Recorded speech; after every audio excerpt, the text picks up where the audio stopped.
Thanks for tuning in to Streaming Futures. I'm Joel Holland, and today we're taping in California at Universal City, sitting here with James D. Brubaker, a award-winning producer and the president of physical production for Universal Studios. So thank you very much, Mr. Brubaker, for taking time to sit down with us. We pulled him out of a greenlighting meeting, which is pretty exciting.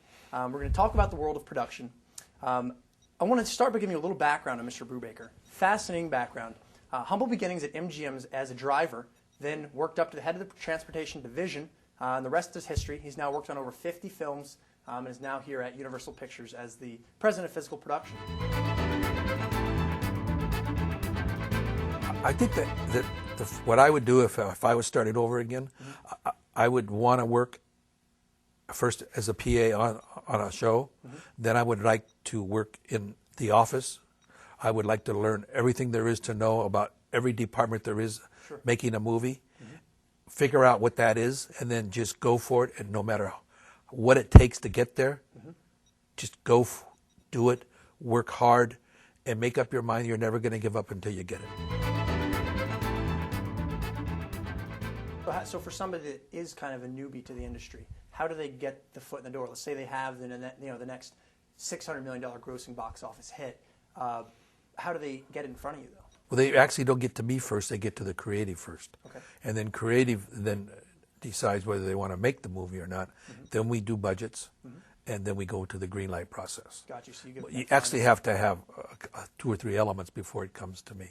Okay. You got to have either a director or 2 stars. Okay. You got to package it in a way that when you come and pitch your project, that appeals to the creative side of the business, and then that creative side decides if it goes any farther, and if it goes into the green light process.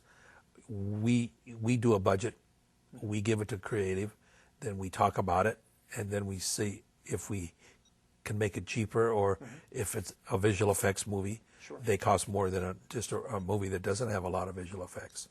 All right, my final question before we move into some of your advice then for the viewers. Is it every producer's goal to one day work for one of the big studios as in the production capacity? What's the difference between going to the big studio or staying more in the smaller production companies? The difference is that you have more control over your movie if you stay away from a big studio. Okay, so it's just kind of whatever works better. I mean, if you have distribution, you have outside money. You don't need a big studio. Right. Okay. Right. So you become an independent, like Chardoff Winkler used to be, like Working Title is, like Focus is. You have more creative control on your movie, and most directors, most writers, that's what they protect. Is that creative control. But what you give up then is that large distribution channel and the guaranteed budget. Right. All right, James D. Brubaker here at Universal Pictures. Thank you so very much, Mr. Thank you. Great words of advice. We appreciate your time.